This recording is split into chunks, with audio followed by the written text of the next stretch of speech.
Picture this: a grand ballroom awash in golden light, crystal chandeliers casting a soft glow over women in couture gowns and men in bespoke tuxedos.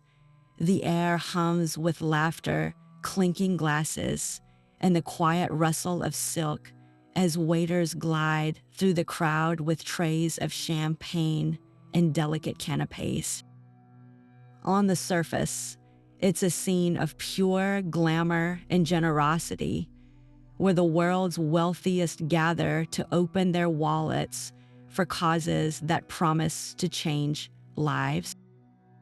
But beneath the polished veneer of philanthropy lies a far more cunning reality, one where charity isn't just about giving back. It's about hiding something far more sinister.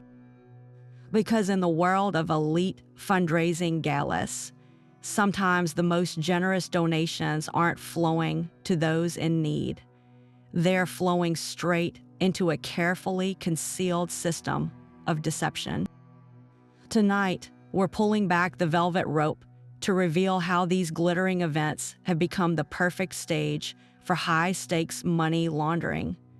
It's a scheme so audacious, so seamlessly woven into the fabric of high society, that it often goes completely unnoticed.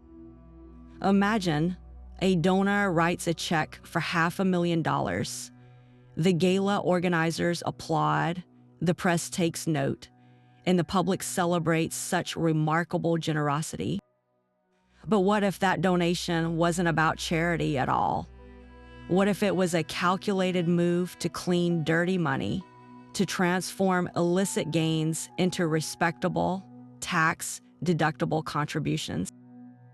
This is where the worlds of glamour and crime collide, hiding in plain sight among auction paddles, charity bracelets, and black tie elegance.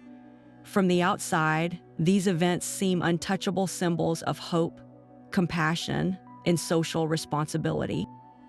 But for some, they've become something else entirely: a sophisticated financial laundry, spinning questionable fortunes into sparklingly clean reputations. In this video, we'll journey deep into the hidden mechanics of charity gala money laundering, uncovering the methods, the motives, and the real-world impact of these schemes. You'll discover how the rich and powerful have turned philanthropy into a weapon, leveraging public trust to conceal their tracks. It's a story of illusion, ambition, and the startling truth behind some of society's most celebrated events. So settle in. You're about to see these glittering galas in a whole new light. So what is it about these events that makes them such an ideal front for financial crime? The answer lies in their unique combination of social prestige and financial complexity. A charity gala is, by its very design, a smokescreen.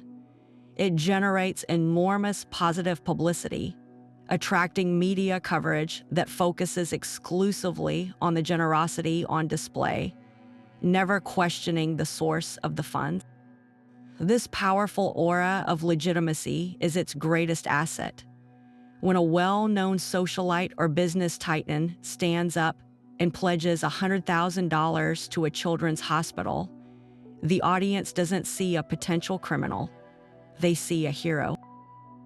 The very act of public giving builds an instant and almost unassailable reputation for integrity. This perceived virtue acts as a shield, deflecting scrutiny before it even begins. The guest list itself is another layer of protection. These events are crowded with judges, politicians, celebrities, and other pillars of the community.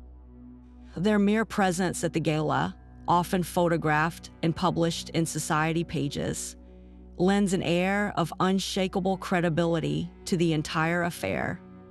A money launderer isn't just buying a tax deduction. They are purchasing proximity to power and influence. By sharing a table with a district attorney or being seen laughing with a senator. They weave themselves into the fabric of respectable society, making any allegation of wrongdoing seem not just false, but ludicrous. Who would dare accuse a prominent philanthropist of a crime when their charity work is so publicly celebrated? Then there's the financial machinery of the event itself, which is a labyrinth perfectly suited for obscuring funds. Consider the live auction. A painting is donated, perhaps by a gallery owned by the launderer themselves. An associate, acting as a seemingly independent bidder, drives the price up to an astronomical sum, let's say $500,000. The dirty money is used to win the auction. That cash is now transferred to the charity's books as a legitimate donation tied to a purchase. The charity gets a portion. The art eventually finds its way back to the original owner, and the vast majority of the illicit funds are now clean, with a pristine paper trail showing a public-spirited acquisition at a charitable event. It's a brilliantly simple shell game played with auction paddles and champagne. Sponsorships and anonymous donations add further layers of confusion. A shell corporation can sponsor a table for $200,000. Its name printed in the evening's program, among other respectable businesses. Or a massive cash donation is made anonymously through a network of intermediaries, making it nearly impossible for auditors to trace the money back to its original criminal source. The sheer volume of transactions at a large gala ticket sales, raffles, silent auction bids, outright donations, creates a roaring river of cash into which a few dirty streams can be effortlessly poured and instantly diluted. For authorities, untangling this knot is a daunting, often low-priority task, especially when the event itself is perceived as being beyond reproach. This perception of being above suspicion is the final, crucial element that makes the charity gala such a low-risk, high-reward environment for laundering money on a grand scale. To understand how this elegant deception works, we first need to grasp the basic playbook of money laundering itself.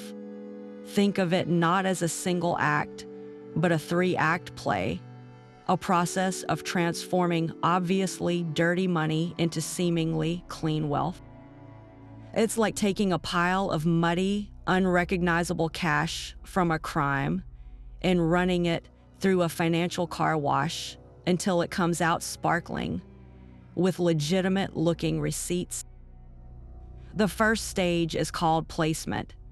This is the riskiest moment where the illicit cash, often physical bills, first enters the legitimate financial system. A criminal can't just walk into a bank and deposit a suitcase full of small, unmarked bills without raising enormous red flags. So, they need to place that dirty money into circulation in a way that avoids detection.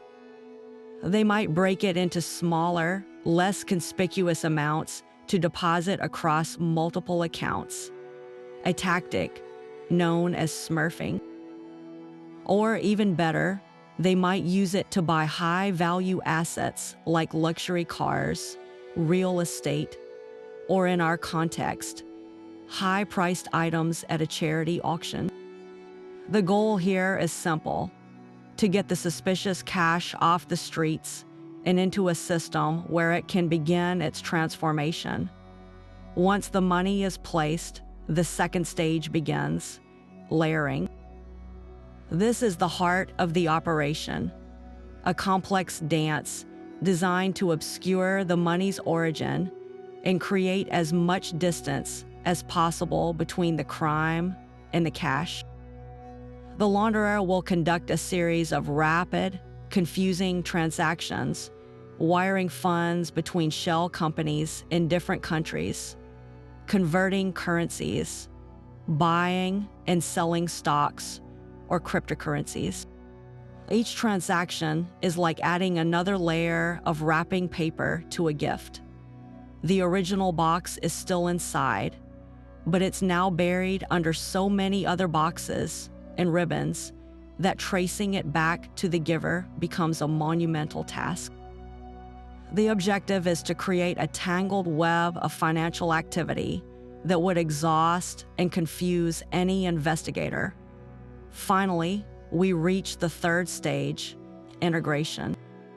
This is the grand finale, where the now clean money is brought back to the criminal, but it appears to be income from a perfectly legal source.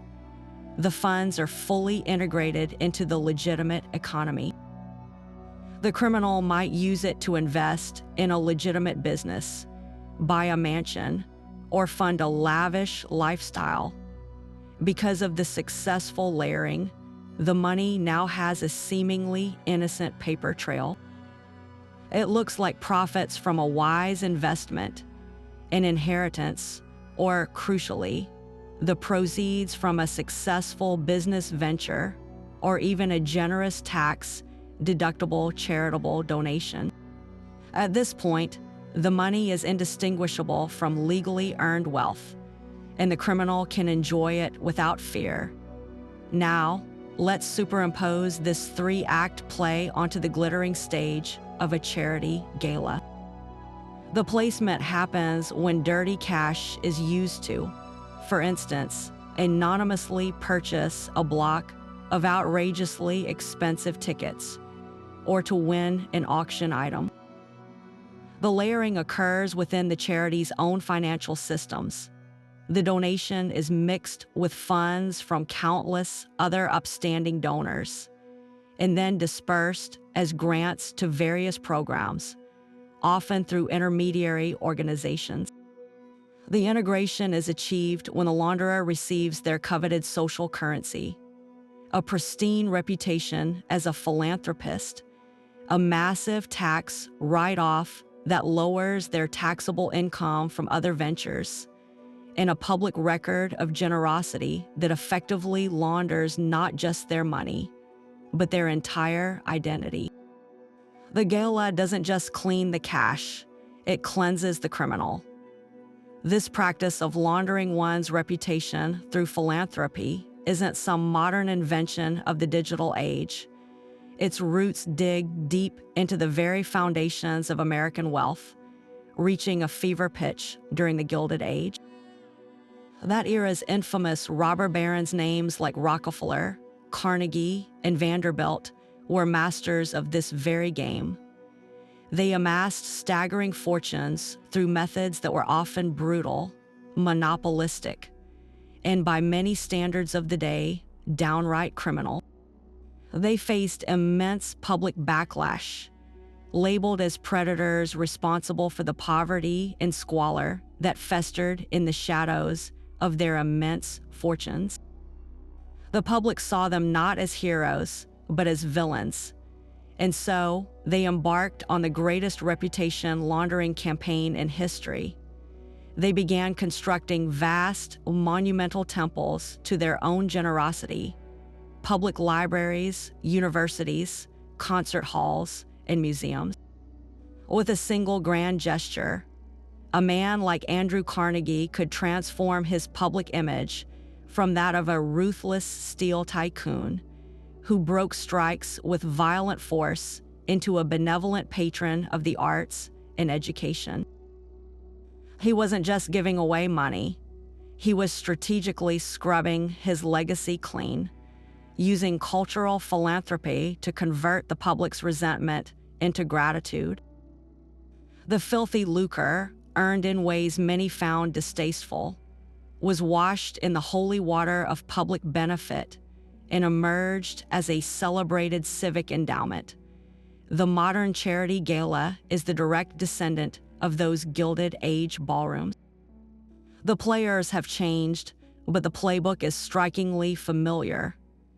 Yesterday's robber baron is today's tech titan, hedge fund manager, or foreign oligarch. The industrial monopolies have been replaced by data monopolies or complex financial instruments.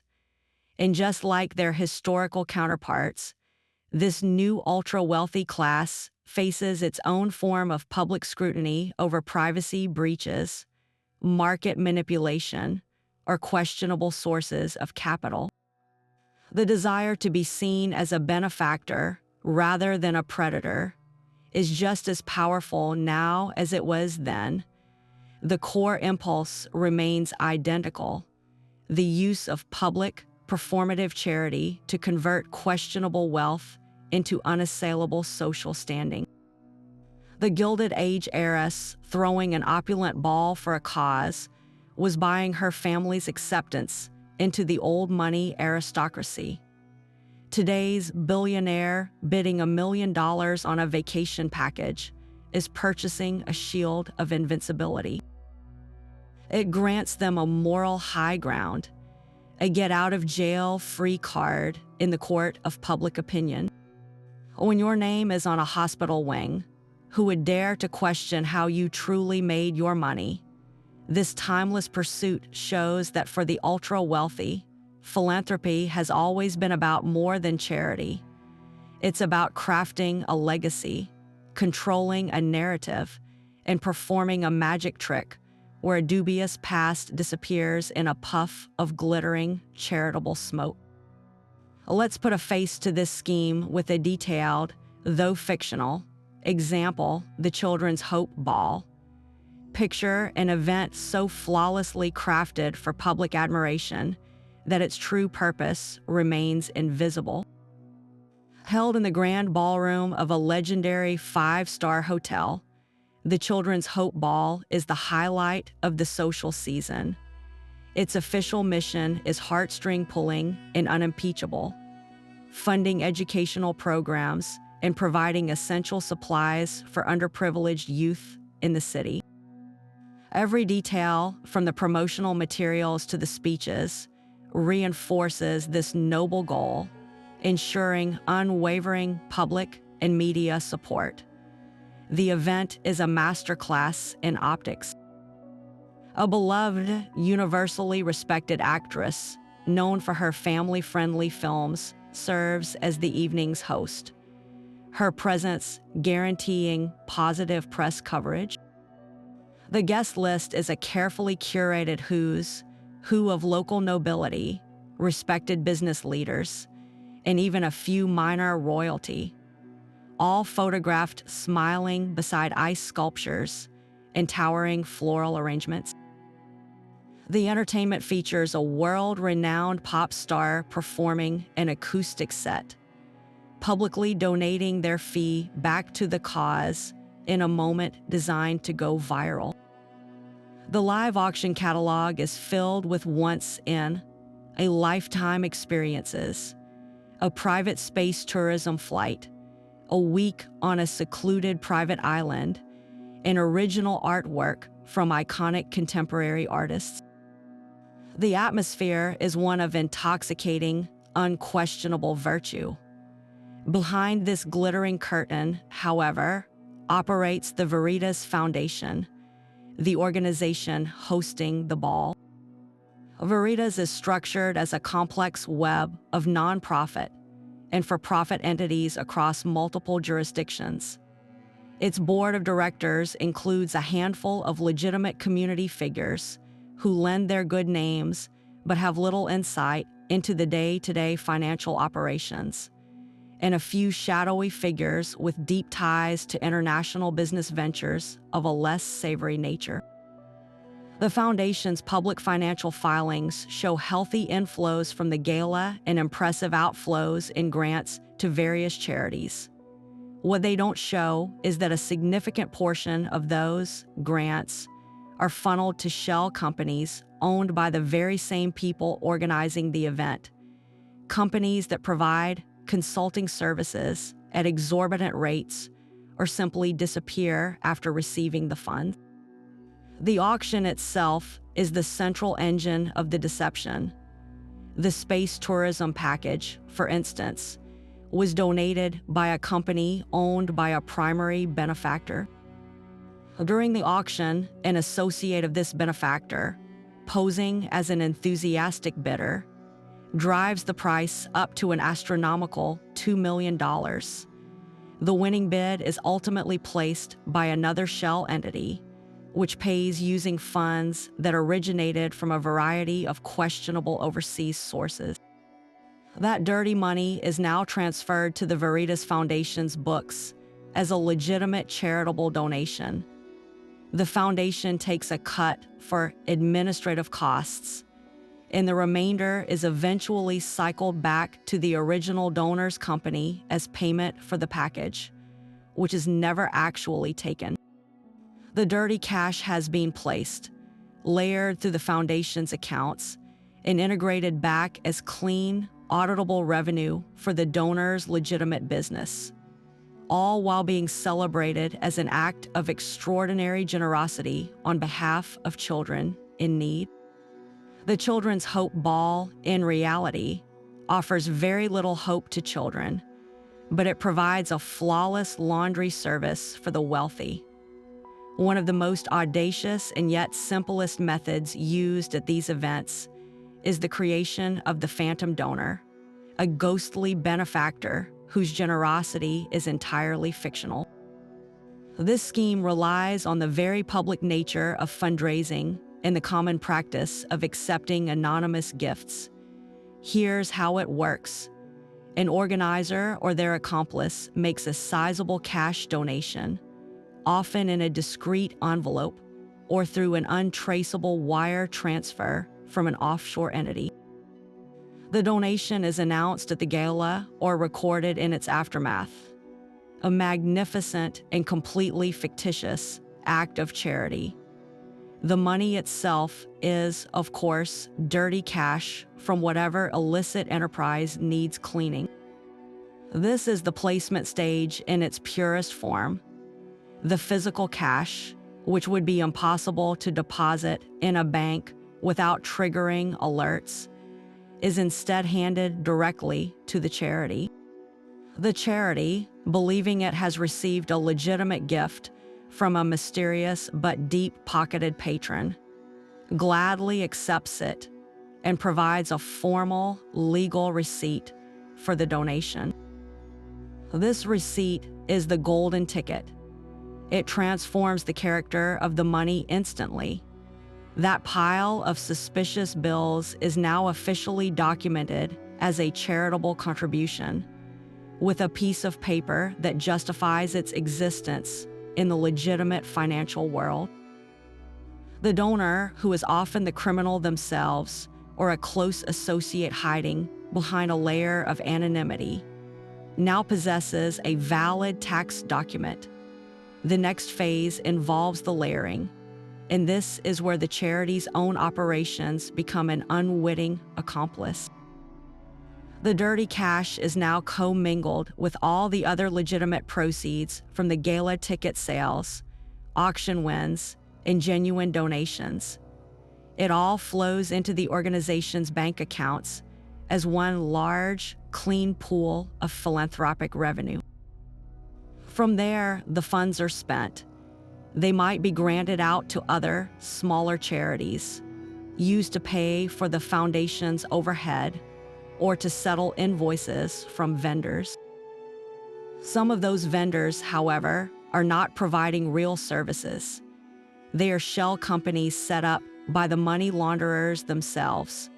So a portion of that initial dirty donation might be paid out to a fictional event planning consultancy for its exorbitant and entirely invented fees.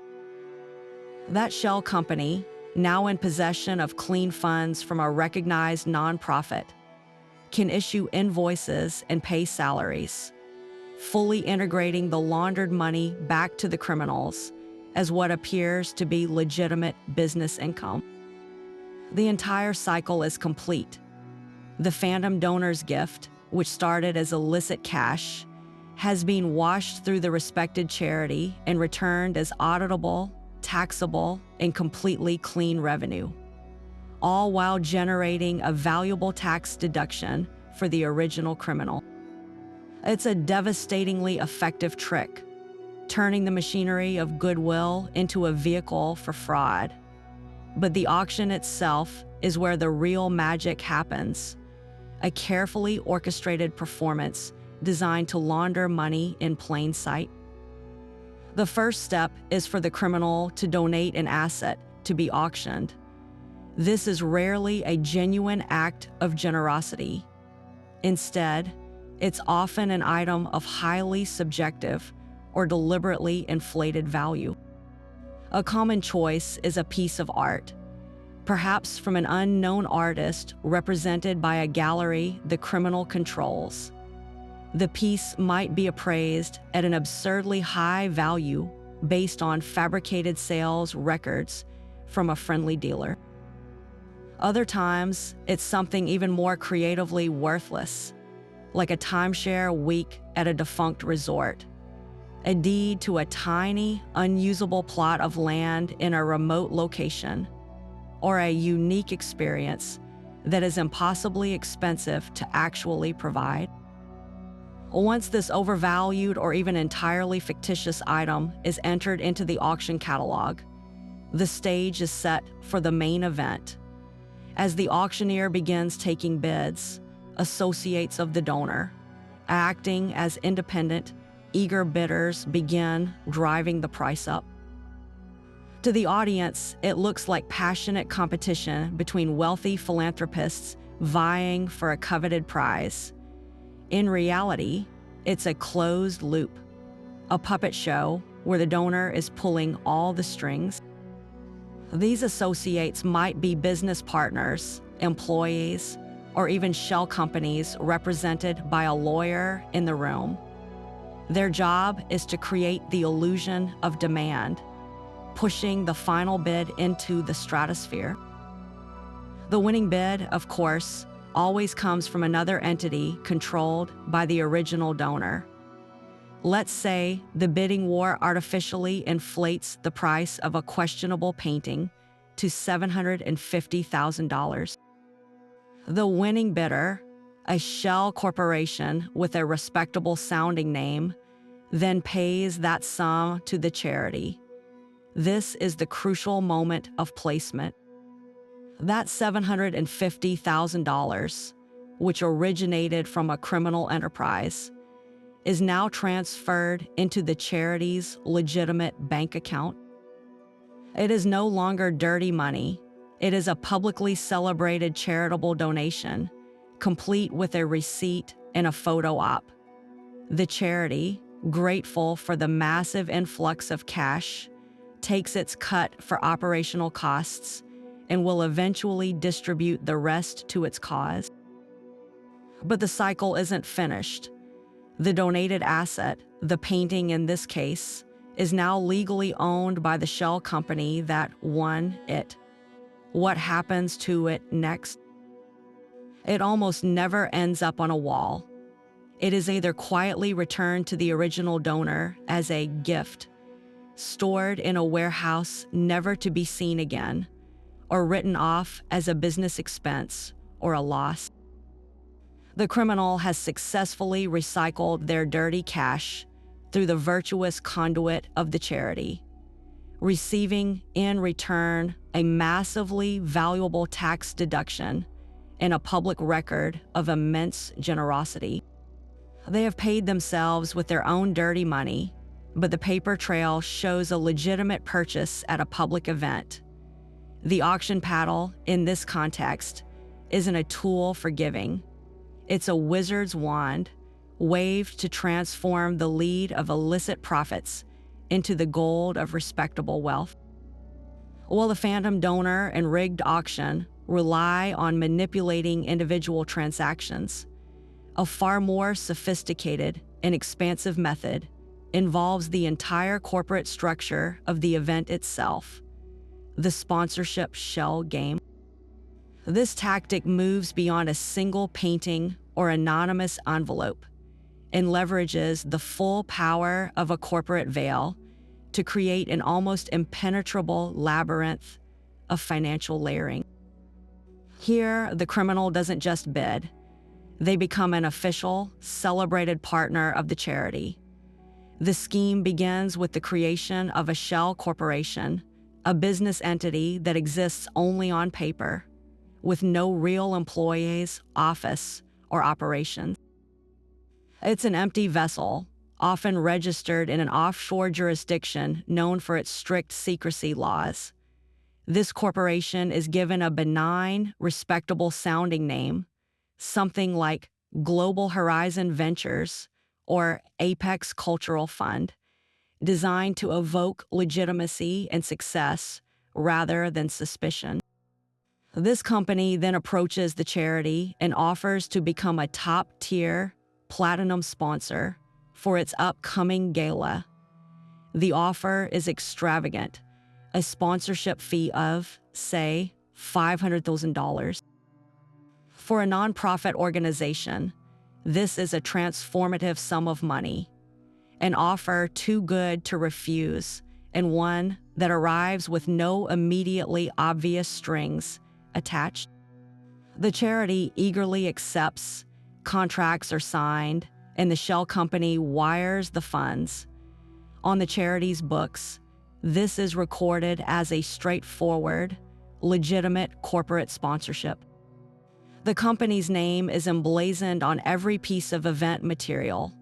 The program, the banners, the step and repeat backdrop, where celebrities are photographed. It's representatives, who are actually just associates of the criminal, are given seats of honor at the best table, rubbing shoulders with the city's elite. The public perception is one of a successful business investing in its community, a classic win-win scenario. But this perception is a complete illusion. The $500,000 transferred to the charity is, of course, dirty money. This is the placement. But the genius of this scheme is what happens next on the criminal side of the ledger. The shell company, now in possession of a signed contract and a receipt from a recognized charity, records this massive payment not as a loss, but as a business expense. Specifically, it's written off as a marketing and advertising cost. In the eyes of the law and tax authorities, this is a perfectly legitimate deduction. Companies sponsor events for brand exposure all the time. The criminal has therefore achieved two things simultaneously. They have placed their illicit cash into a legitimate system, and they have generated a huge tax write-off that reduces the taxable income from their other legitimate businesses, saving them even more money. This is where the layering becomes profoundly complex. That initial sponsorship payment is just the first transaction. The charity, now in possession of the funds, uses them to pay its own vendors, the caterer, the florist, the event production company, the security firm. Unbeknownst to the charity, some of these vendors are also shell companies controlled by the same criminal network. So, a portion of that original dirty money cycles right back to them, but it now appears as clean revenue for a legitimate-seeming service provider. The money has been washed through the charity and returned, its origins buried under layers of invoices for chocolate fountains and string quartets. Furthermore, the shell company that acted as the sponsor can now point to its sponsorship of a major charitable event as proof of its legitimacy. It can use this fabricated history of corporate social responsibility to open bank accounts, secure loans, or attract other business, further entrenching itself in the legitimate economy. The entire operation creates a perfect circle of deception. Dirty money enters, gets a receipt and a tax break, helps launder a corporate identity, and filters back to its owners through controlled vendors, all while being publicly applauded. It's a chillingly efficient way to not just clean money, but to build a fortress of false legitimacy around it. But the scheme doesn't end with sponsorships and auctions. It extends right down to the very seats in the ballroom through a tactic known as the guest list ruse. This method preys on one of the most basic elements of any gala, the sale of tickets and tables, turning the simple act of attendance into a powerful tool for layering dirty money. Consider how these events are funded. A single ticket can cost thousands of dollars, while a prime table for 10 might carry a price tag of $50,000 or more. For a criminal, purchasing these en masse with cash is an incredibly efficient way to place a large volume of illicit funds directly into the charity's legitimate coffers. Here's how it unfolds. A shell company or an associate acting on behalf of the money launderer contacts the gala organizers and buys out entire blocks of tickets or several of the most expensive tables. The payment is made in cash or from an account holding questionable funds, but to the charity, it's simply a welcome and sizable early commitment. The transaction is recorded as straightforward ticket revenue. The organization is thrilled, as this early financial boost makes the event appear to be a sold-out sensation long before the actual date, creating a buzz of exclusivity and success that often attracts even more genuine donors. The crucial part of the ruse, however, is that no one ever shows up to claim these seats. When the night of the gala arrives, the purchase tables remain conspicuously empty. To the organizers and other guests, this might be mildly puzzling. Perhaps the no-shows are simply very busy, important people who had last-minute conflicts. It's easily explained away and rarely investigated. But the empty chairs represent far more than a simple change of plans. They are the visible evidence of a financial deception. The money has already been successfully placed, and the charity has provided official receipts for the purchase, creating a perfect paper trail that justifies the movement of a large sum of cash. This fabricated attendance serves two critical purposes in the laundering process. First, it dramatically amplifies the layering effect. The dirty money used to buy the phantom tickets is now completely intermingled with the revenue from every other legitimate attendee. It becomes an indistinguishable part of the event's overall income, which is then used to pay for everything from the catering and the venue to the grants the charity will later disperse. This commingling makes tracing any single dollar virtually impossible for anyone conducting a superficial audit. Second, and just as importantly, the scheme manufactures a potent illusion of widespread support. A charity gala that appears to be completely sold out, with every table sponsored and every ticket accounted for, projects an image of immense credibility and social backing. This perceived success acts as a magnet, attracting more genuine sponsors and high-profile attendees who want to be associated with a winning cause. This, in turn, provides even more cover for the criminals, as their activities are hidden within a larger, louder, and more legitimate-seeming crowd of support. They aren't just cleaning their money. They are actively building a more convincing stage upon which to perform the next act of their deception, using the empty seats of absent ghosts to craft a narrative of overflowing generosity. And of course, the entire spectacle of a gala depends on a small army of service providers, the caterers, the florists, the event planners, the audio-visual technicians.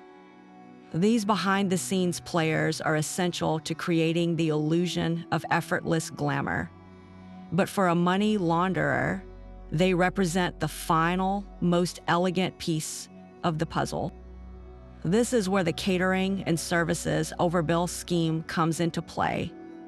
A method so brazen, it turns the very cost of hosting the event into a laundering machine.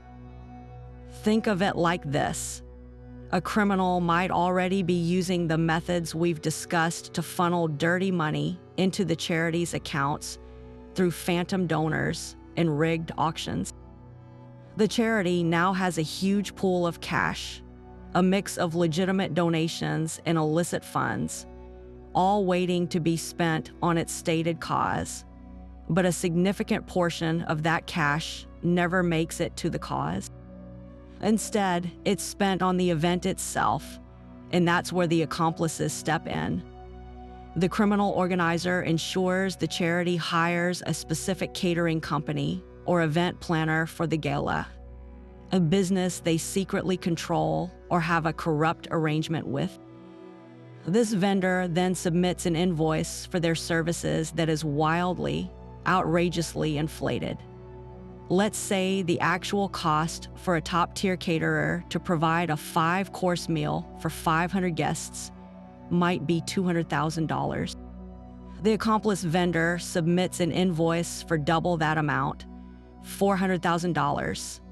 The charity, perhaps run by well-intentioned but financially inexperienced socialites or trusting board members, pays the bill without a second thought. Why would they question it? The gala was a stunning success, and the food was excellent. The payment is made from that coming old pool of money, which now includes both clean donations and the dirty cash that was placed earlier. This is the moment the scheme completes itself. The vendor receives $400,000 from the charity. $200,000 of that covers the actual, legitimate cost of the food, staff, and equipment. The remaining $200,000 is pure excess, a clean profit that has been magically extracted from the charity's accounts. This excess is then quietly kicked back to the criminal organizer. That $200,000, which originated as dirty money placed through a fake auction bid, has now been fully laundered. It has been transformed into a legitimate payment for services rendered from a reputable catering company to its owner. The criminal can now declare this kicked back sum as legitimate business income, paying taxes on it, and spending it freely without a trace of its original, illicit source. The charity is left significantly poorer, having paid for a $400,000 party when a $200,000 one would have sufficed, and the programs it intended to fund are quietly shortchanged to cover the difference. The exquisite food and beautiful flowers served at the gala were not just amenities. They were the props in a devastatingly effective financial performance. Perhaps the most powerful prop in this entire elaborate production isn't a piece of art or a shell company, but a person, a beloved, trusted celebrity. Their role is absolutely critical, yet often they are nothing more than a pawn, completely unaware they are lending their hard-earned reputation to a criminal enterprise. Think of the biggest charity galas you've seen covered in the press. Who is always at the center of the photo ops, smiling beside a giant check? It's a famous actor, a chart-topping musician, or a revered sports legend. Their presence is not accidental. It is meticulously calculated. A celebrity's clean image and widespread public admiration act as a human shield for the entire operation, deflecting any potential doubts before they can even form. For the organizers of a fraudulent gala, securing a high-profile host or honoree is the ultimate coup. It immediately bestows an air of unimpeachable legitimacy upon the event. The public, and more importantly, the media, operate on a simple, powerful assumption. A beloved celebrity with a pristine reputation would never associate themselves with something shady. Their very participation serves as a silent, powerful endorsement. It signals to the world that this cause is genuine, this organization is trustworthy, and every dollar donated will be put to good use. This psychological trust is the currency the criminals are truly after, and they acquire it by renting a famous face. This unwitting celebrity becomes the star attraction, the engine that drives the entire fundraising machine. Their name on the invitation guarantees a flood of press coverage, ensuring the event is featured in entertainment news segments, society magazines, and across social media. This blinding spotlight of positive publicity makes it nearly impossible for any skeptical journalist or auditor to look behind the curtain. Who would want to be the one to publish a story questioning an event hosted by a national treasure? The celebrity's fame creates a force field of positivity that actively discourages any serious scrutiny, allowing the illicit financial activities to proceed completely undisturbed. Furthermore, the celebrity's presence is the primary magnet for genuine, well-intentioned donations.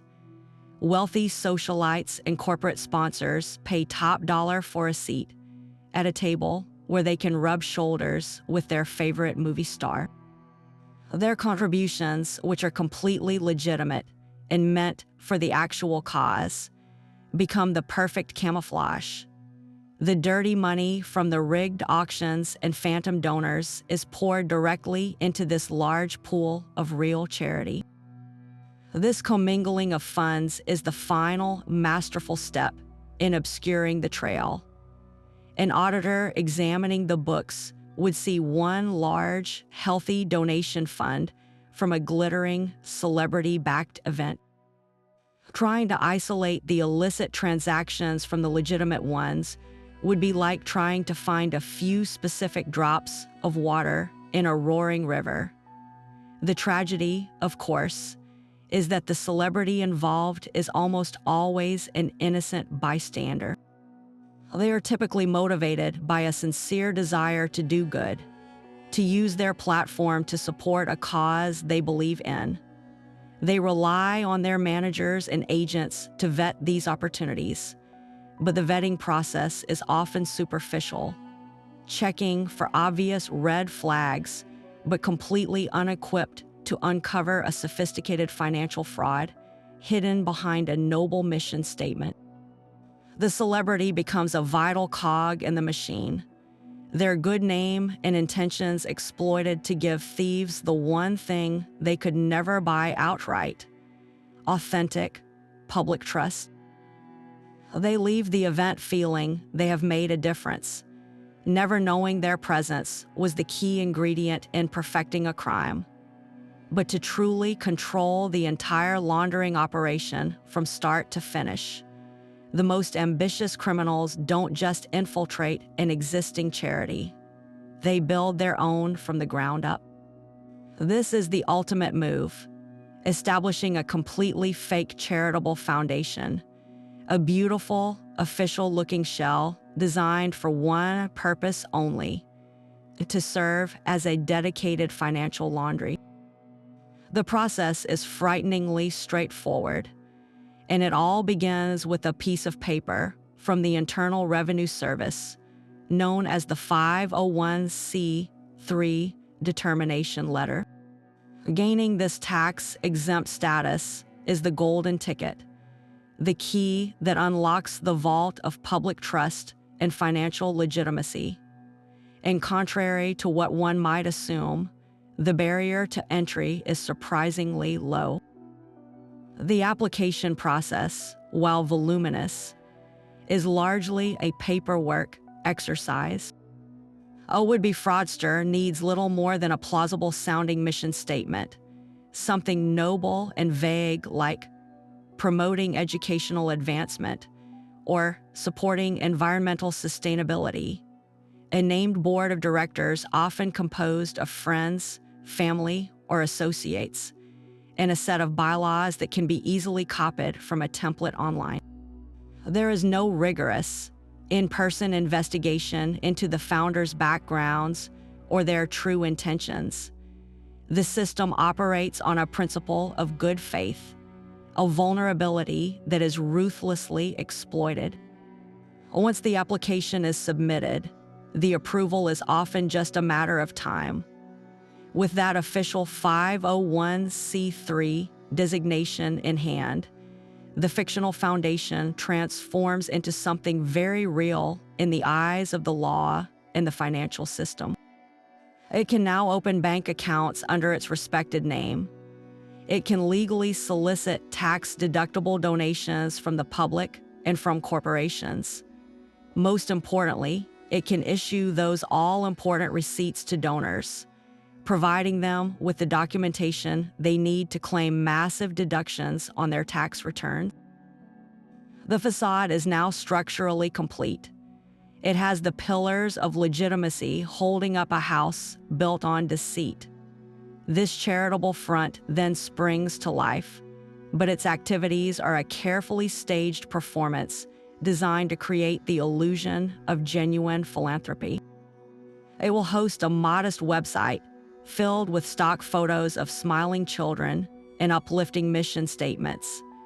It might even distribute small, token grants to legitimate charities, a necessary expense to maintain the illusion and create a paper trail of actual good works.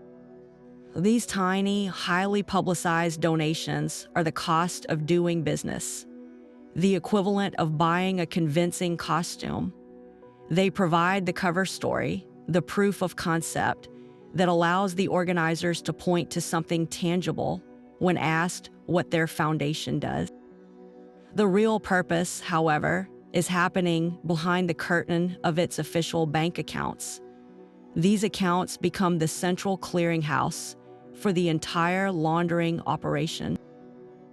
Dirty money is funneled into them through all the methods we've discussed: sham sponsorships from shell companies, inflated auction wins, and purchases of phantom tickets. Because the foundation is under the control of the criminals, there is no internal oversight, no board member who might ask an inconvenient question about a $500,000 donation from an unknown source. The money flows in, is commingled with any minor legitimate donations, and is then paid out through a series of perfectly explained transactions. The foundation pays exorbitant consulting fees to firms owned by its founders. It hires event planners and caterers at double the market rate, which are, of course, other shell companies in the network. It might even purchase expensive equipment or services that never materialize. Each of these payments is an invoice-approved transfer that pulls the now clean funds out of the charitable account and back into the pockets of the criminals, appearing for all the world like standard operational expenses for a nonprofit. They have built not just a laundry, but an entire ecosystem of deception with official tax status and a bank account, all working in concert to sanitize illicit wealth while wearing the impeccable mask of charity. This focus on administrative costs reveals one of the most insidious and legally precarious methods of all: the art of the overhead skim. It's a scheme that doesn't just hide behind the charity's activities. It manipulates the public's accepted understanding of how nonprofits operate. Everyone knows that running a charity isn't free. There are salaries to pay, offices to rent, and galas to fund. Donors generally accept that a portion of their contribution will go to these overhead costs rather than directly to the cause. It's an unfortunate reality of the nonprofit world, but for a money launderer, this public acceptance isn't a limitation, it's an invitation. They don't just allocate funds to overhead, they weaponize it. The process begins with a simple, legitimate sounding principle. A charity must spend money to raise money. The gala itself is the perfect example. The event might raise $2 million, but it cost $400,000 to produce. A legitimate charity would be transparent about this, aiming to keep those costs as low as possible to maximize the impact of the donations. A fraudulent one, however, sees that $400,000 expense line not as a necessary evil, but as the primary vehicle for extraction. The organizers will officially report that, say, 50% of the proceeds were used for event costs and administrative overhead. A high, but not entirely unbelievable figure that might raise an eyebrow, but rarely a full investigation. The real magic, however, is that the actual cost of the event was nowhere near that amount. This is where the skimming happens. Let's say the true hard cost of the gala, the venue, the food, the flowers, the printed programs, was only $200,000. But the organizers, through their controlled vendors, will submit invoices totaling the full $400,000 that was budgeted. The caterer, who is in on the scheme, charges $250,000 for a menu that should have cost $100,000. The event planner charges $100,000 for coordination, a service that was largely performed by volunteers. The charity pays these inflated invoices from the donation pool without question. The vendor then keeps the actual cost of providing the service and kicks the excess, the pure profit, back to the criminal organizers. That extra $200,000 has now been perfectly laundered. It entered the charity's account as clean donation money. It left as a legitimate payment for services rendered, with a full paper trail of invoices and receipts. The money is now clean profit in the hands of the criminals, appearing as income for their catering or event planning businesses. They have effectively skimmed the top off the charity's revenue, hiding their theft in plain sight within the bloated but accepted category of overhead. The charity's records will show that it spent $400,000 to raise $2 million, and the public will cluck their tongues about high administrative costs, never suspecting that the problem isn't inefficiency, it's outright fraud. The very donors who believed they were funding a cause have instead unknowingly paid for a criminal's luxury vacation. Their generosity cynically converted into clean capital. But the most sophisticated schemes don't stop at national borders. They use the global stage of philanthropy to create an international shell game that is incredibly difficult to trace or stop. This cross-border dimension adds layers of complexity and security for the launderer, turning a domestic charity into an unwitting conduit for moving and cleaning money across the world. Here's how it works. Dirty money, often originating from corruption, drug trafficking, or other crimes in one country, needs to be moved somewhere safe and given a legitimate backstory. A United States-based charity, with its respected 501c3 status, presents the perfect vehicle. The first step is to get the foreign illicit funds into the American charity's coffers. This is surprisingly easy. The criminal or a network of associates will make a large wire transfer donation from an offshore shell company to the U.S. charity, to the charity's treasurer. This looks like a wonderful windfall. A generous international donor has taken an interest in their cause.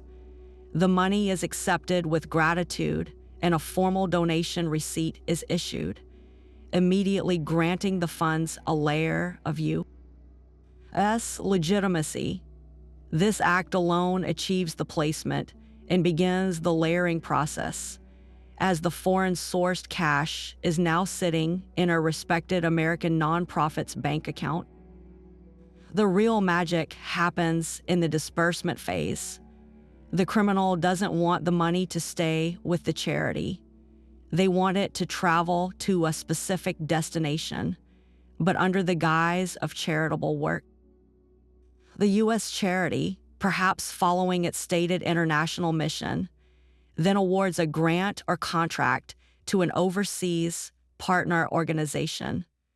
This partner is presented as a legitimate non-governmental organization working on the ground in another country, maybe building schools in a developing nation or providing aid in a disaster zone.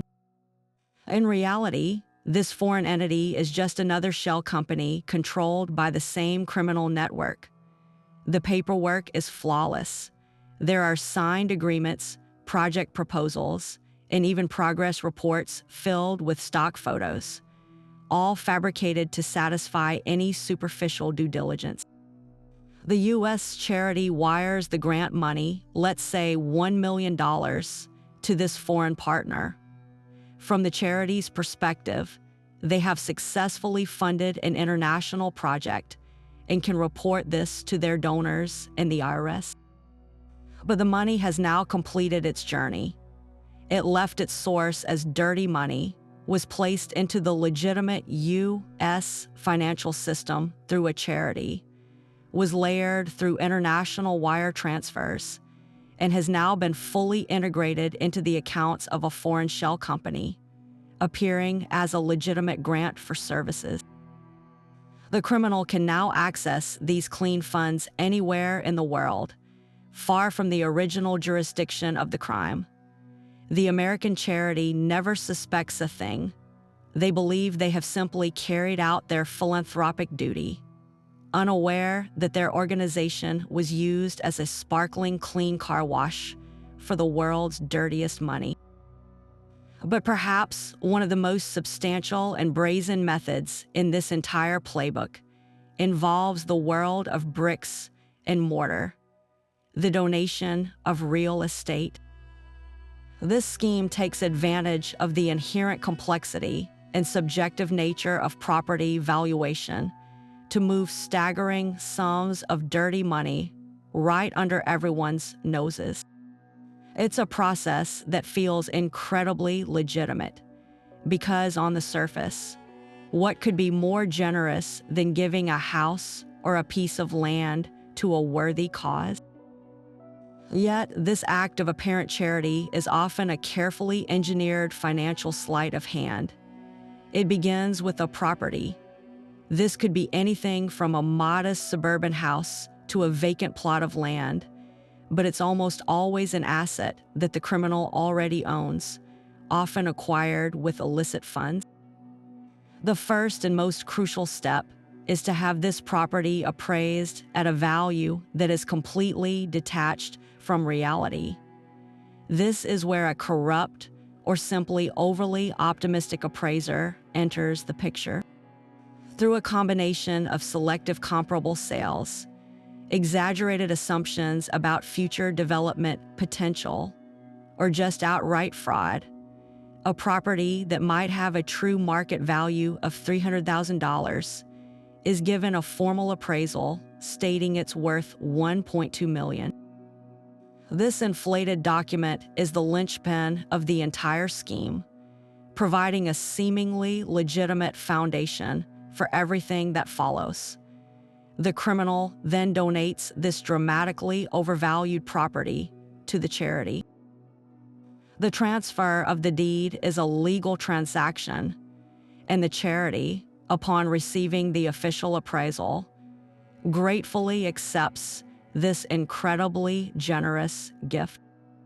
They immediately issue a tax receipt to the donor for the full, inflated, appraised value of $1.2 million. This receipt is pure gold for the criminal. It allows them to claim a massive tax deduction against their other income, potentially saving them hundreds of thousands of dollars in taxes they would have otherwise owed to the government. They have effectively turned their dirty real estate into a huge legal tax shelter. Now the charity is left holding the deed to a property it believes is worth a fortune. Their natural next step is to sell it to convert this liquid asset into cash they can use for their programs. But here's where the second part of the con unfolds. The property is put on the market, but it's not marketed to the general public in a way that would maximize its sale price. Instead, it is often quietly sold back to a shell company controlled by the original donor or to a close associate for its actual, much lower market value, let's say $300,000. The sale is quick, quiet, and below the radar. Let's follow the money. The criminal donor started with a property worth $300,000. They donated it and received a tax receipt for $1.2 million. They then used that receipt to reduce their tax bill by a sum that could be in the hundreds of thousands. Finally, they bought the property back for only $300,000. The charity, thinking it received a $1.2 million donation, only actually realized $300,000 from the sale. The difference, that $900,000 gap between the inflated appraisal and the real sale price, is the amount that has been successfully laundered. It represents the value of the tax break and the clean financial status the criminal has gained. They Chinese letter their own asset, washed a huge sum of money through the tax system, and left the charity holding the bag, having received a fraction of the donation they publicly celebrated. The real estate market, with all its complexities and subjective valuations, provides the perfect, respectable-looking stage for this devastatingly effective fraud. And just as the Gilded Age gave way to new technologies and new forms of wealth, so too has the world of charity fraud evolved, leaving the ballroom behind for the boundless frontier of the digital world. The modern era hasn't replaced the traditional Gala.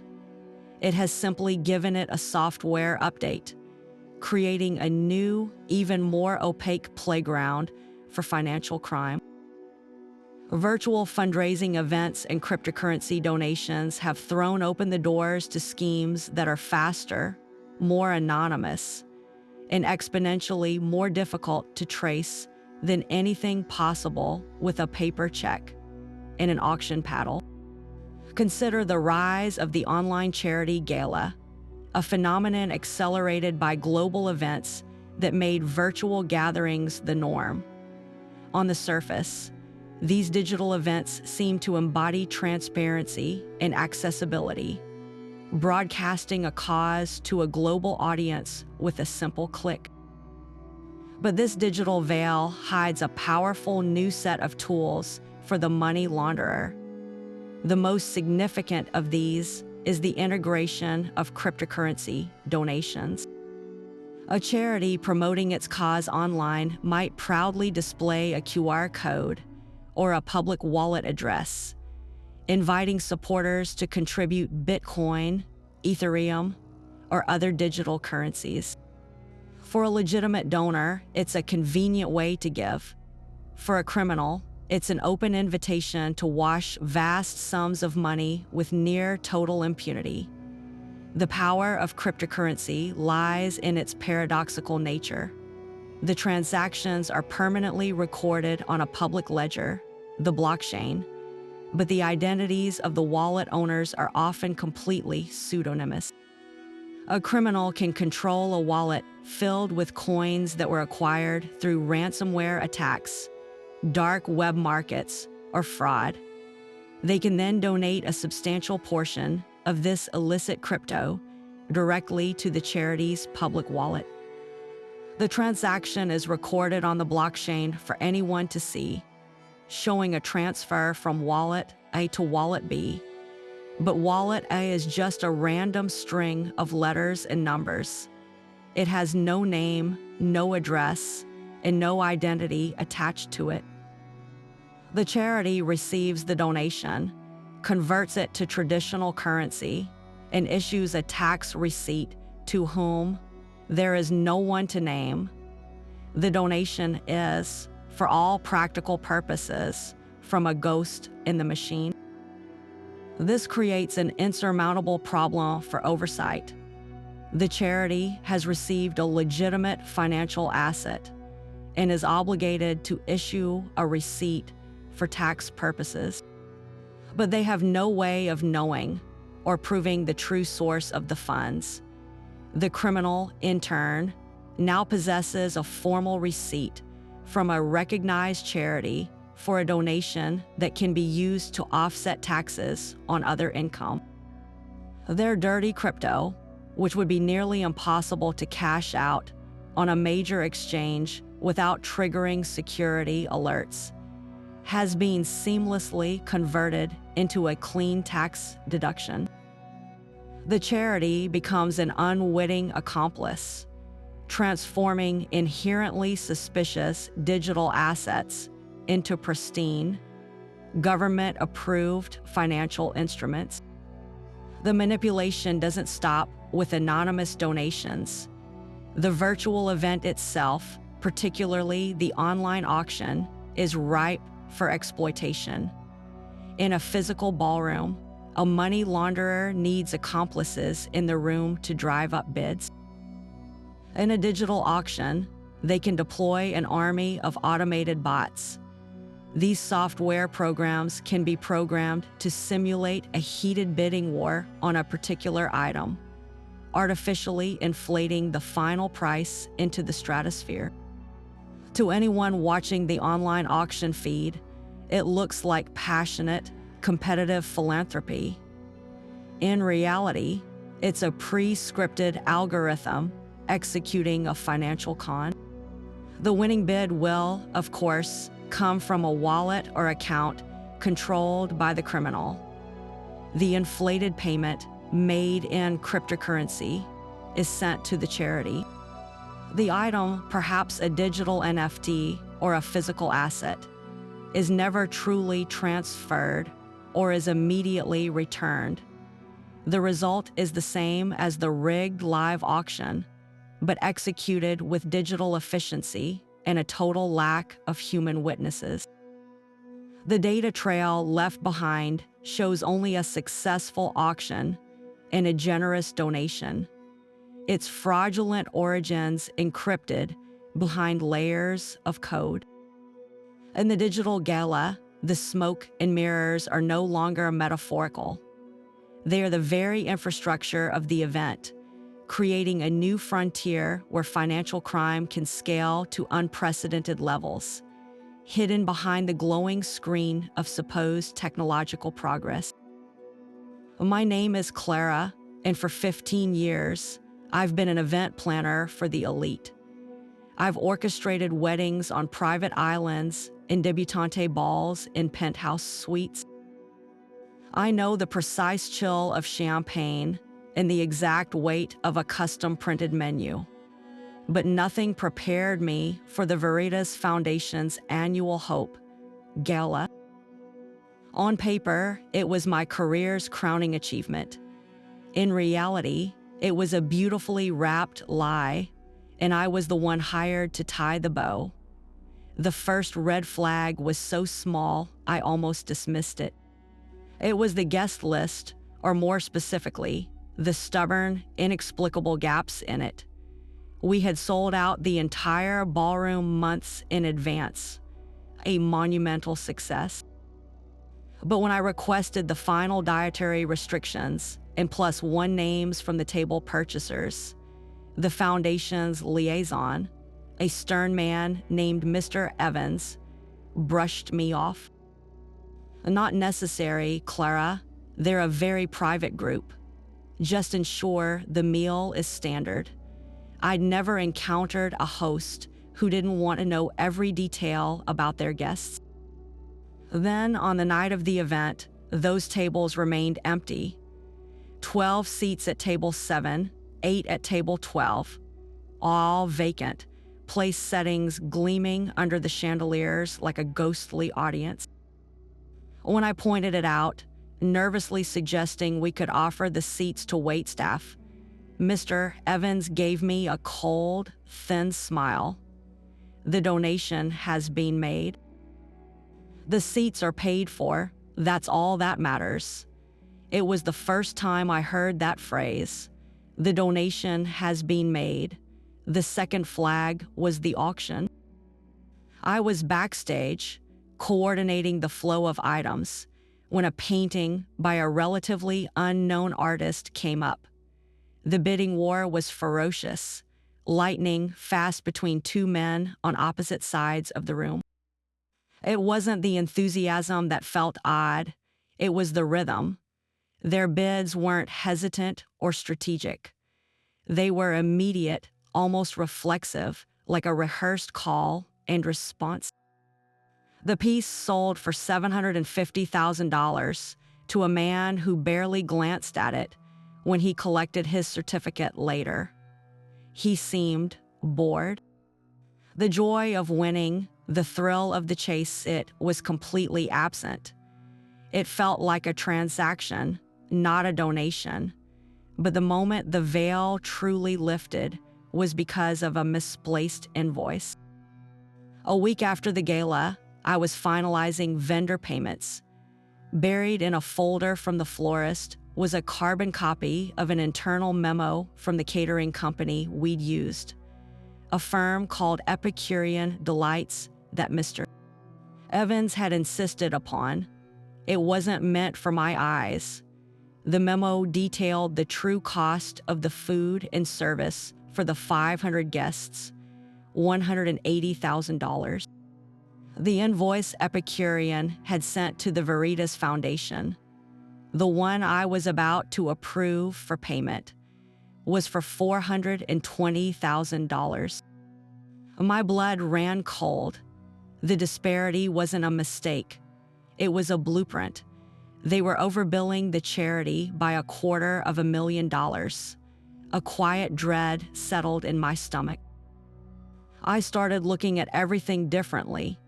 The anonymous donations that were always in crisp, untraceable cash. The way Mr. Evans would suddenly become vague and change the subject when I asked about the foundation's other projects. The lavishness of it all began to feel not like generosity, but like a performance, a deliberate spectacle designed to overwhelm the senses and discourage questions.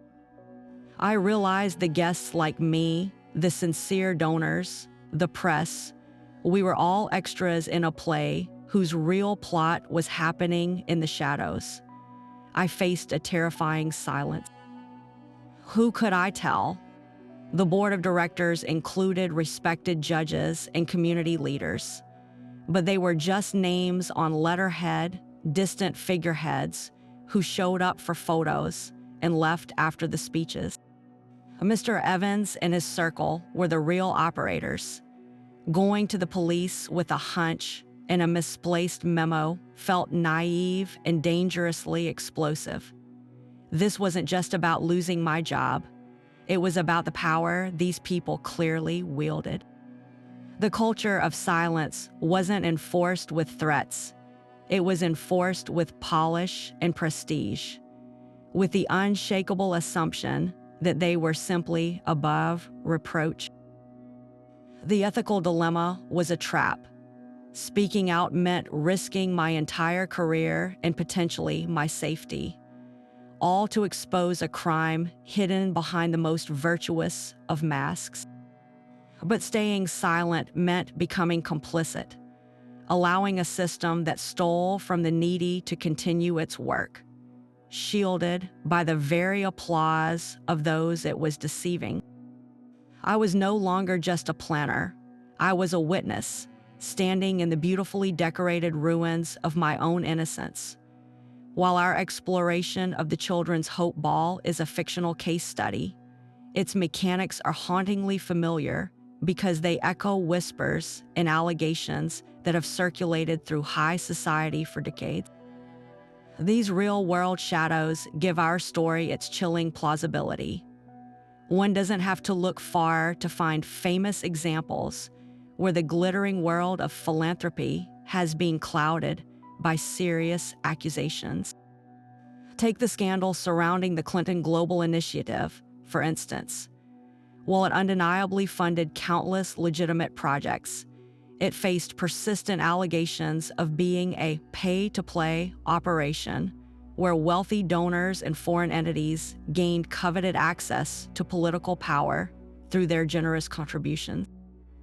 Critics argued it created a blurred line where charitable giving and political influence became uncomfortably intertwined, though these claims were never proven in a court of law.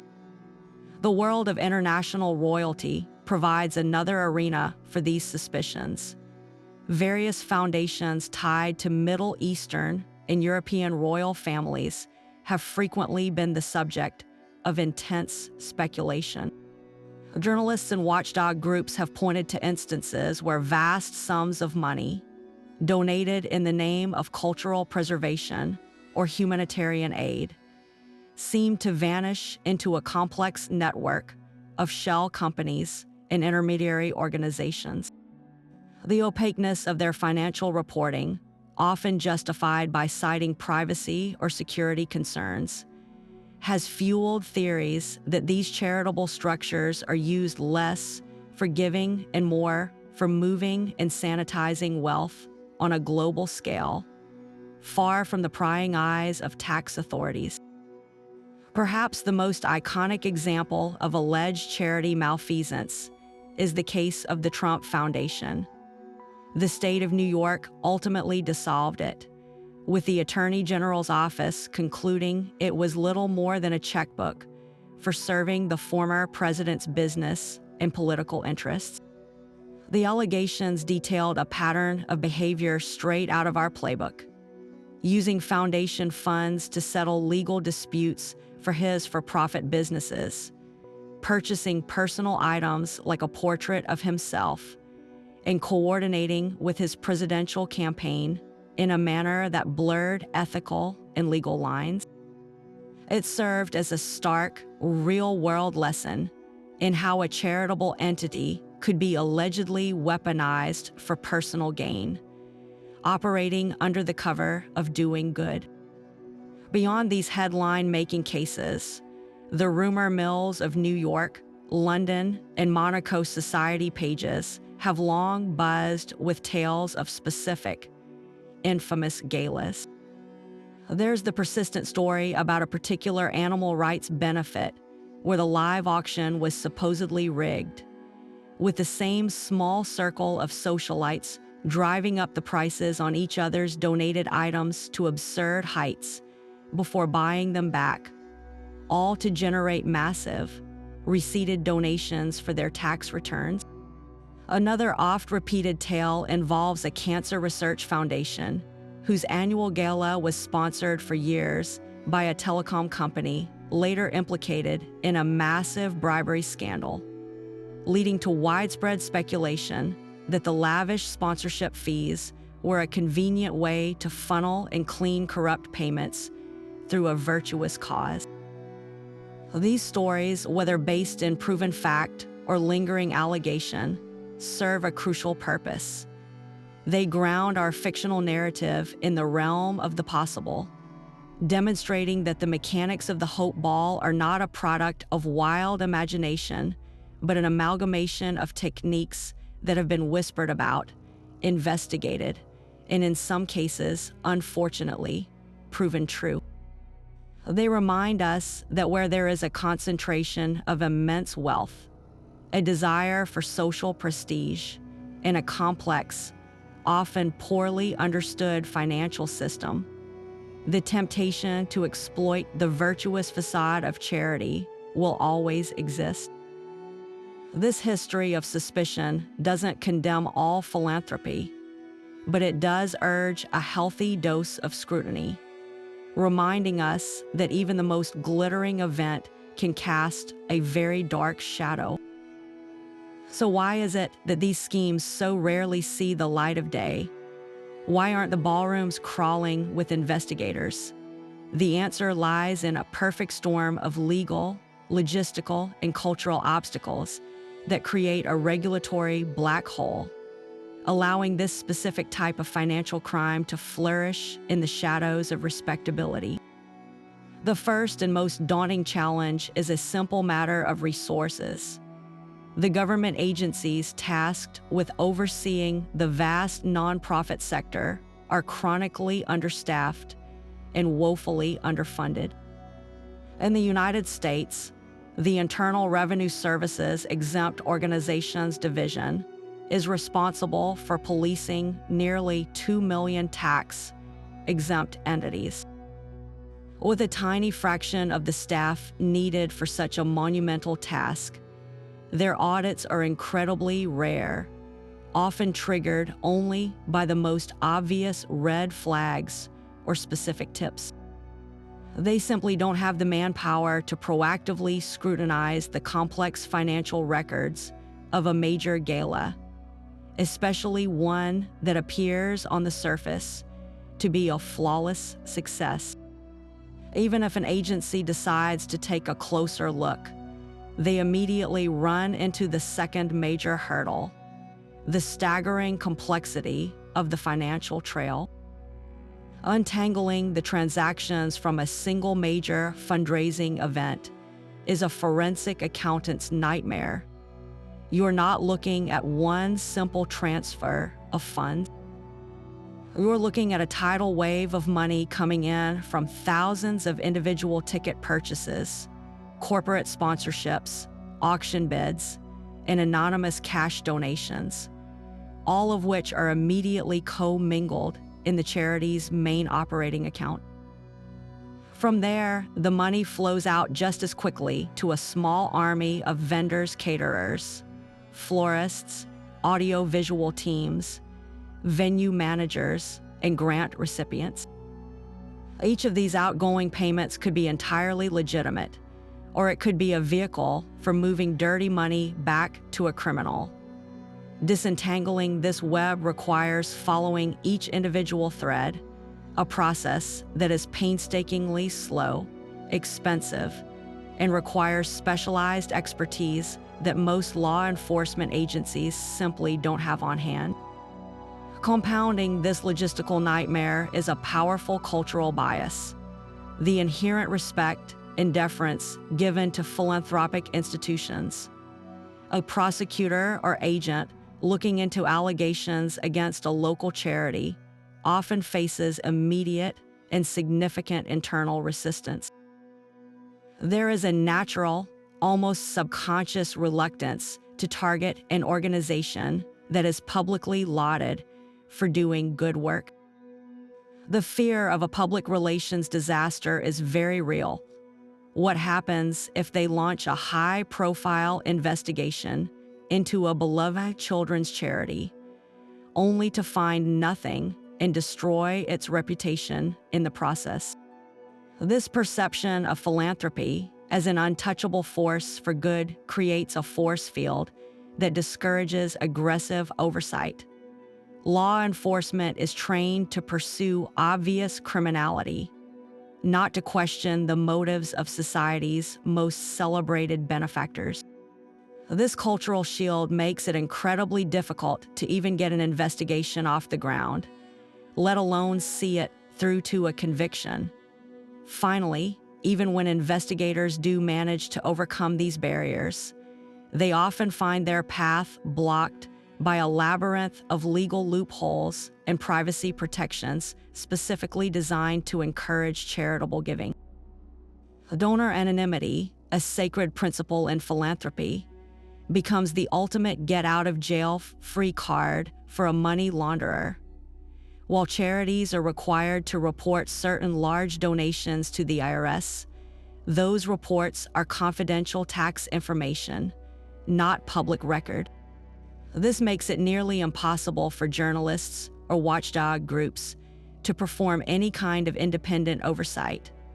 Furthermore, the laws governing what constitutes a proper charitable purpose are often intentionally vague to allow for a wide range of activities. This vagueness can be easily exploited. A foundation can claim its purpose is promoting economic development and then use that broad mandate to justify grants to shell companies that provide no actual services. Because the definition of charity is so flexible, proving criminal intent beyond a reasonable doubt becomes a Herculean task, allowing sophisticated operators to hide their schemes in plain sight behind a veil of legal technicalities and virtuous mission statements. The true cost of these glittering deceptions extends far beyond the stolen dollars or the illicit tax breaks. The most devastating and enduring damage is the corrosive erosion of public trust, a casualty that strikes at the very heart of all charitable work. When a high-profile gala is exposed as a front for money laundering, the scandal doesn't just tarnish the organizers. It casts a long, dark shadow over every single nonprofit organization, regardless of how pure their intentions may be. This is the insidious ripple effect, where one act of fraud at a black tie event can create a tsunami of skepticism that drowns out the genuine calls for help. Imagine being the director of a small, local food bank. Your organization operates on a razor-thin margin, relying on the goodwill of your community to keep your shelves stocked. You spend months planning your annual fundraising dinner, a modest but crucial event that provides a significant portion of your annual budget. You send out your invitations, and this year, the response is different. Where you once received eager RSVP and generous checks, you now get hesitant questions. How much of my donation actually goes to the food? A longtime supporter might ask, their tone laced with a new, unfamiliar doubt. I just read about that big charity scandal in the city. Another might say, how do I know that won't happen here? You haven't changed a thing about your transparent, heartfelt operation, but suddenly you are guilty by association, forced to answer for the sins of criminals you've never met. This crisis of confidence has a direct and measurable impact. Potential donors, frightened by headlines about fraud, become more cautious. They might decide to withhold their gifts altogether, or they might donate smaller amounts, hedging their bets against the perceived risk of their money being misused. For a legitimate charity, this isn't just an inconvenience. It can be a death sentence. Programs are scaled back, services are cut, outreach initiatives are shelved. The people who suffer are not the wealthy fraudsters. They are the homeless families, the medical patients, the endangered species, and the aspiring students, the very individuals that authentic philanthropy exists to serve. The criminal's greed doesn't just steal money. It steals hope, opportunity, and vital support from those who need it most. The damage also manifests in a more bureaucratic, but equally harmful way. In response to high-profile scandals, lawmakers and regulators often feel compelled to act, introducing a wave of new compliance rules and reporting requirements for the entire nonprofit sector. While well-intentioned, These new regulations place a heavy burden on small, legitimate charities that lack the resources for expensive legal counsel and accounting teams. They must now spend more of their precious time and money on administrative paperwork and complex filings just to prove their innocence, diverting funds and focus away from their actual mission. The criminals, with their sophisticated networks and shell companies, easily navigate or ignore these new hurdles. It is the honest charities, already struggling, that are left straining under the weight of increased oversight, a punishment for a crime they did not commit. This erosion of trust fundamentally changes the relationship between a community and its charitable institutions. Philanthropy is built on a covenant of goodwill, a belief that a gift given will be a gift used wisely. When that covenant is broken by a few, it forces everyone to operate from a place of suspicion.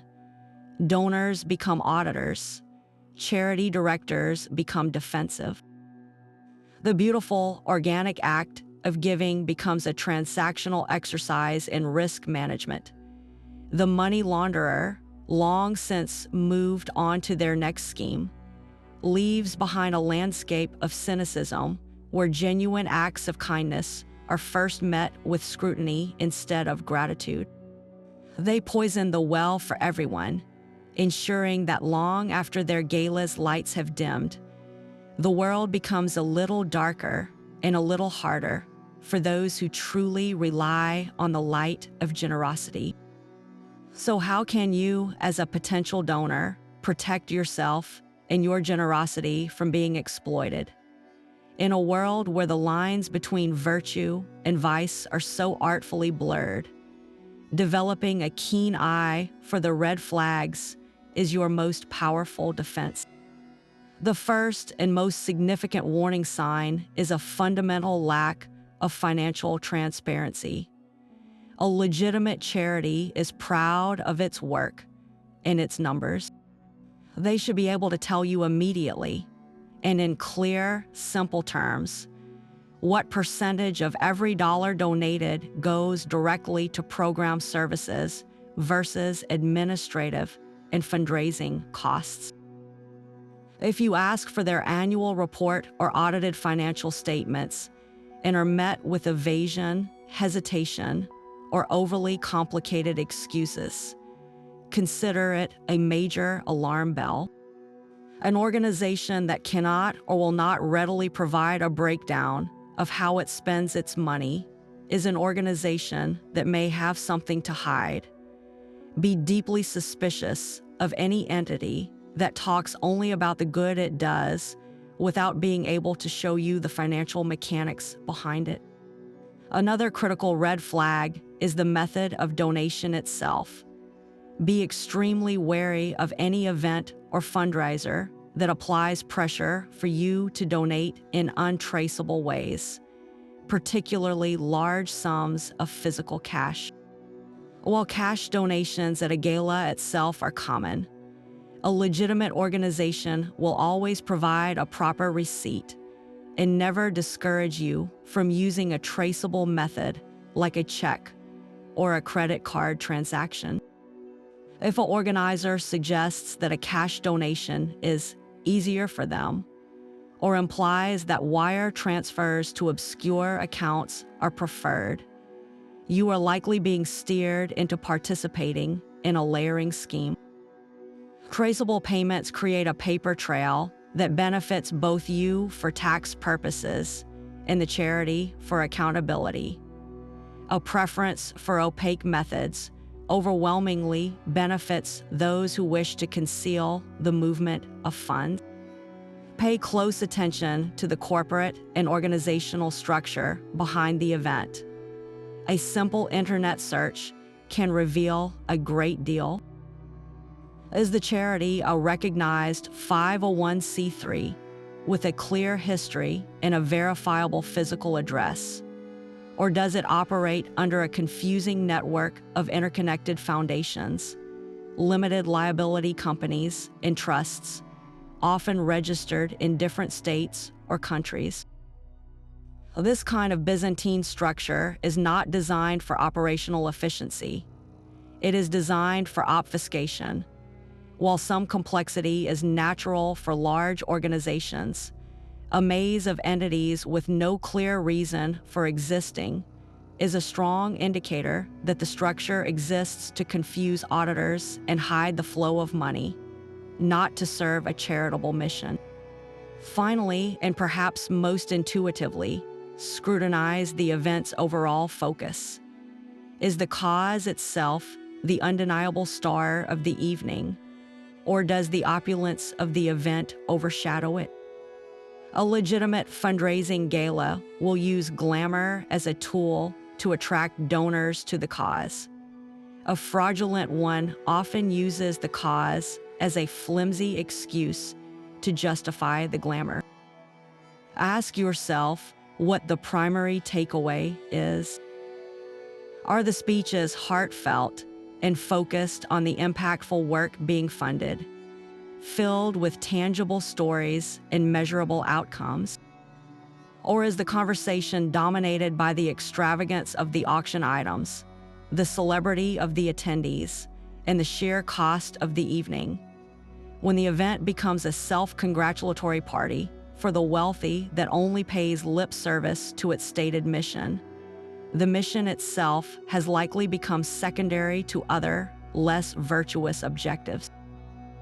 Your generosity is a powerful force for good. Arming yourself with this knowledge ensures it reaches those who truly need it, rather than those who simply crave a cleaner reputation. The collapse of a charity laundering scheme is never a quiet affair. It doesn't end with a simple bankruptcy filing or a discreet closure. Instead, it detonates, sending shockwaves through high society, the nonprofit world, and the lives of everyone involved. The first crack in the facade often appears not with a bang, but with a whisper. A tip from a nervous whistleblower like our event planner, Clara. A curious discrepancy flagged by a junior bank analyst, or an anonymous letter to a state regulator. This small spark is enough to ignite the formidable machinery of federal and state justice. The investigation is a multi-pronged assault, with agencies converging from all angles. The Internal Revenue Service leads the charge, armed not with criminal statutes, but with the immense power of the tax code. Their forensic accountants descend upon the charity's records, not to prove theft in the traditional sense, but to prove tax fraud. Their entire case hinges on a simple question. Did the organizers knowingly provide false information to the government to secure illegal tax benefits? They trace every inflated auction bid, every phantom donation, and every kickback from a vendor, meticulously reconstructing the paper trail to prove that the tax deductions and receipts issued were based on fraudulent transactions. The IRS's goal is twofold: to build a criminal case and to recoup every single dollar of lost tax revenue, plus devastating penalties that can cripple the perpetrators financially for life. Simultaneously, the Federal Bureau of Investigation enters the picture, focusing on the classic criminal elements of wire fraud, bank fraud, and conspiracy. Or the IRS looks at numbers, the FBI looks at people and patterns. They execute search warrants, seize servers, and conduct interviews, piecing together the human network behind the scheme. They work to prove a conspiracy, showing how the organizers, the fake bidders, and the complicit vendors all knowingly worked together to deceive the charity and its donors. Special agents will trace the international money flows, working with foreign governments to follow the path of dirty money as it traveled through offshore shell companies and back into the perpetrators' pockets. This is a painstaking process of connecting the dots between a dozen different bank accounts and 100 different transactions. At the state level, the Attorney General's office, acting as the protector of charitable trusts, files civil lawsuits to immediately freeze the foundation's assets and appoint an independent receiver to take control. This receiver's job is to stop the bleeding, secure what funds remain, and attempt to untangle the financial wreckage to recover money for the legitimate charities that were defrauded. The AG will also move to permanently dissolve the fraudulent charity and seek to ban the organizers from ever serving in a fiduciary role for any nonprofit again. This civil action often moves faster than the criminal cases, providing a first glimpse into the scale of the deception for the public and the victims. The process of forensic accounting is where the story truly unravels. Experts don't just look at what money came in and went out. They perform a kind of financial archaeology. They compare the charity's publicly stated fundraising totals with its actual bank deposits, looking for gaps. They analyze the guest list against credit card receipts and wire transfer records to identify the phantom tables and their true purchasers. They scrutinize vendor contracts, comparing the rates charged to the charity with market rates for identical services, instantly revealing the inflated invoices and the kickbacks. Most crucially, they follow the money all the way to its final destination, proving that it wasn't used to build schools or fund cancer research, but to purchase a luxury condo, a sports car, or to prop up the perpetrator's other failing businesses. The fallout extends far beyond the courtroom. Civil lawsuits pour in from legitimate donors who feel betrayed, suing to recover their donations under the premise that their gift was obtained under fraudulent pretenses. The insurance companies that provided directors and officers liability coverage for the charity's board will fight in court to avoid paying out, arguing the board knowingly allowed the fraud to happen. The reputation of every single person associated with the event is permanently stained. The unwitting celebrity host faces a PR nightmare of explaining their involvement on morning talk shows. The well-meaning socialites on the board see their own philanthropic legacies tarnished by their failure of oversight. For those convicted, the penalties are severe. A single count of wire fraud or conspiracy can carry a prison sentence of up to 20 years. Tax evasion carries a sentence of up to 5 years per count. In major schemes where millions of dollars are involved, judges hand down sentences measured in decades, not years, intended to serve as a stark deterrent to others in their rarefied world.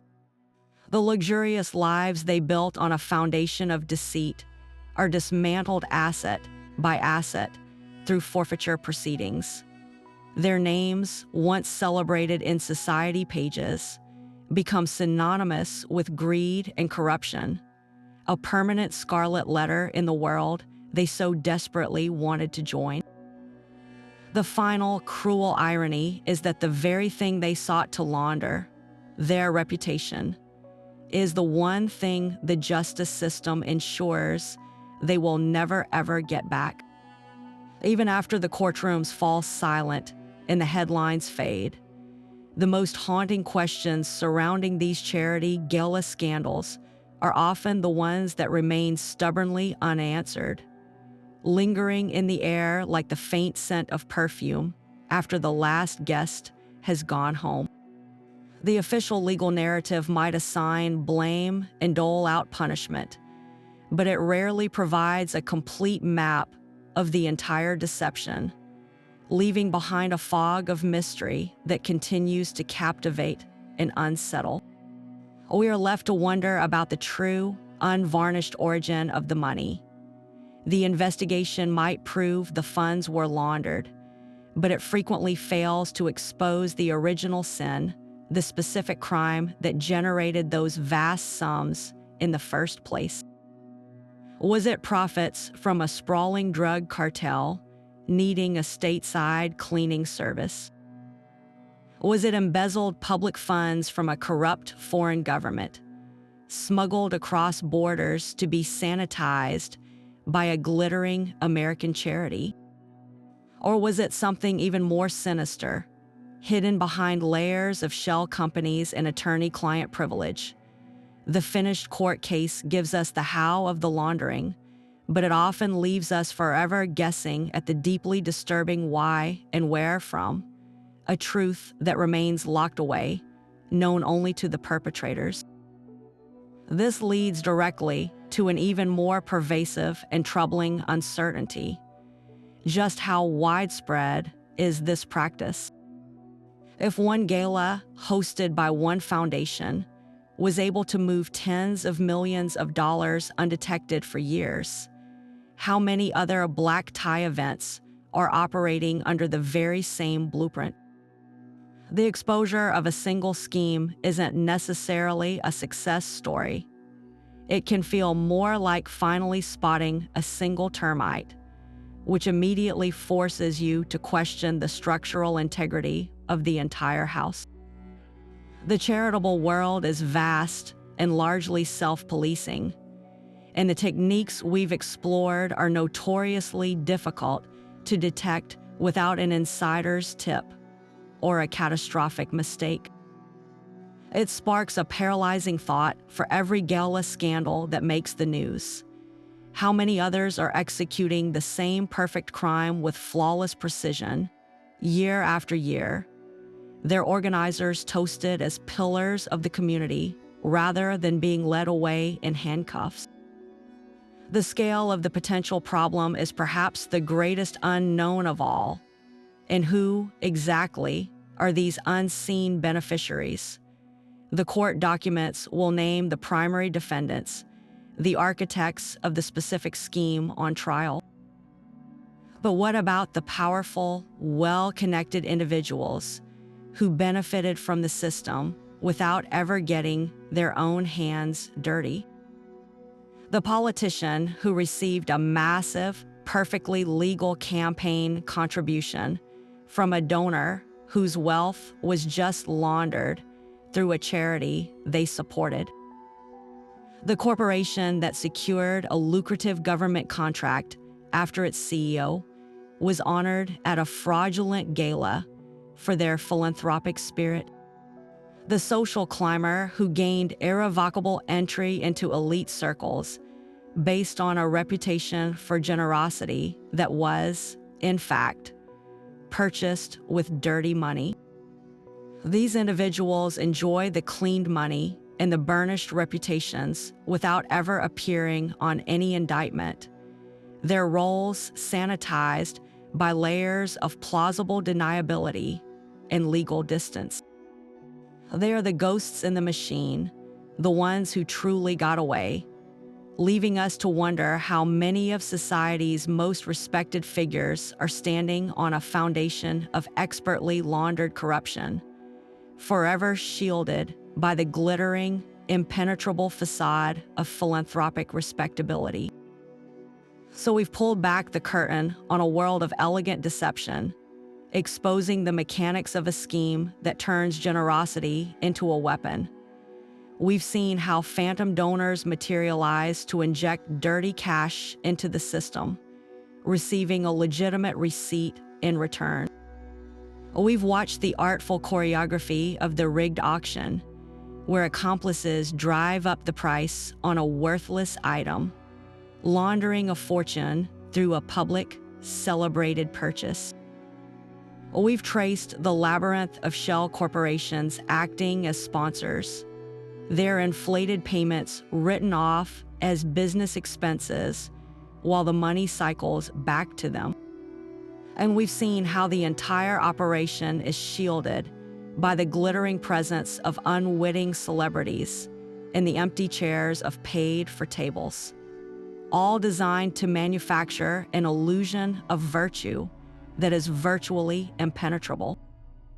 It is a profound and tragic irony that the very events created to showcase humanity's most noble instincts, compassion, empathy, and a desire to uplift one another, can be so expertly perverted to serve our very worst: greed, corruption, and selfishness. The charity gala, in its ideal form, is a testament to our collective potential for good.